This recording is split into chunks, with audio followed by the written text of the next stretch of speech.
পূরণের জন্য বারবার করে ইফতার আগে দোয়াটি পড়ুন সবাই।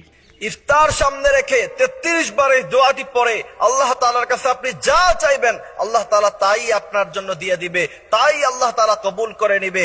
আল্লাহর নবী সাল্লাল্লাহু আলাইহি সাল্লাম বলছেন, মানুষ যখন ইফতার সামনে রাখে কিন্তু সে ইফতার গ্রহণ করে না, তার সামনে খেজুর, আলুর চপ, পেঁয়াজু সব ধরনের খাবার সুন্দরভাবে সাজানো, কিন্তু সে খাবার খাচ্ছে না, পেটের মধ্যে প্রচন্ড পরিমাণে ক্ষুধা। এই অবস্থাটা, এই সময়টাতে আল্লাহ তাআলা ফেরেশতাদেরকে প্রশ্ন করে, ফেরেশতারা, আমার বান্দারা পেটের মধ্যে ক্ষুধা নিয়ে, সামনে খাবার নিয়ে কিসের ভয়ে তারা খাবার গ্রহণ করছে না? ফেরেশতারা ওই সময় বলে, আল্লাহ আপনার ভয়ে, আপনার বান্দারা আপনাকে ভালোবেসে, আপনার ভয়ে, আপনার জাহান্নামের ভয়ে এরা খাবার গ্রহণ করছে না। কিন্তু এরা চাইলেই খেতে পারে, কেউ তাদেরকে বাধা দিবে না, কিন্তু আপনার ভয় তাদেরকে বাধা দিয়ে রাখছে, আপনার ভালোবাসা তাদেরকে বাধা দিয়ে রাখছে।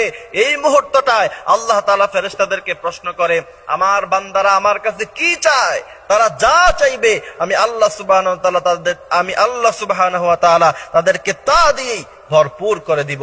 সুবহানাল্লাহি ওয়া বিহামদিহি সুবহানাল্লাহিল আযীম। কত সুন্দর কথা, কত চমৎকার কথা। আল্লাহর হাবিব বলছেন, এই সময় দোয়া করলে সাথে সাথে আল্লাহ তাআলা দোয়া কবুল করে নেয়। বাইনাল আযান ওয়াল ইকামা, এই মধ্যখানে আযান এবং ইকামতের মধ্যখানে দোয়া করলে দোয়া কবুল হয়। তারপরে খতিব সাহেবের খুতবার এই সময়টা বসে, ওই সময়টা বসলে দোয়া করলে দোয়া কবুল হয়। কিন্তু ইফতার সামনে রেখে এটা হচ্ছে অত্যন্ত গুরুত্বপূর্ণ সময়। আল্লাহ তাআলা তখন দোয়া কবুল করার জন্য বসে থাকে, কারণ বিষয়টা খুবই আপনার গুরুত্বপূর্ণ বিষয়। যা আপনার পেটে ক্ষুধা, সামনে খাবার, তাও খাচ্ছেন না, কার ভয়ে? অদৃশ্য এক সত্তার ভয়ে আপনি ভয় পাচ্ছেন, তার ভালোবাসায় আপনি খাবার খাচ্ছেন না। আল্লাহ তাআলা এই সময় দোয়া কবুল করে। কিন্তু এই সময় আল্লাহর হাবিব সাল্লাল্লাহু আলাইহি সাল্লাম বলছেন, ইফতার সামনে রাখা, ইফতারের টাইম হওয়ার আগ পর্যন্ত তুমি পড়বা, ইয়া ওয়াসিআল ফাদলি ইগফিরলি, ইয়া ওয়াসিআল ফাদলি ইগফিরলি। এই দোয়াটা কমসে কম আপনারা 33 বার পড়বেন। এরপরে আপনারা হেলায় দোলায় সময় না কাটিয়ে, দুষ্টামি না করে, গল্প গুজব আড্ডাবাজি না করে ওই সময় আল্লাহ তাআলার কাছে দোয়া করবেন, আল্লাহ আপনি আমারে মাফ করে দেন, আপনি আমাকে সম্মান দেন, আপনি আমাকে রিজিক দেন, আপনি আমাকে সমৃদ্ধ করে দেন, আপনি আমাকে ধন সম্পদের মালিক বানায়া দেন। আল্লাহ তাআলা অবশ্যই আপনার দোয়াটা কবুল আর মঞ্জুর করে নিবে, কারণ আল্লাহর হাবিব বলছেন ওই সময় দোয়া কবুল হয়। এই জন্য ওই সময় আমরা আল্লাহ তাআলার শিখানো দোয়াগুলি পড়ব।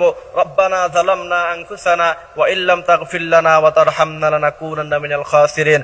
আমরা আল্লাহর কাছে বলবো, ইয়া রাজ্জাক, হে আপনি রিজিকের মালিক, আপনি আমাকে রিজিক দেন, আপনি আমাকে ধনী বানান। এই সমস্ত দোয়াগুলি আমরা আল্লাহ তাআলার কাছে করব।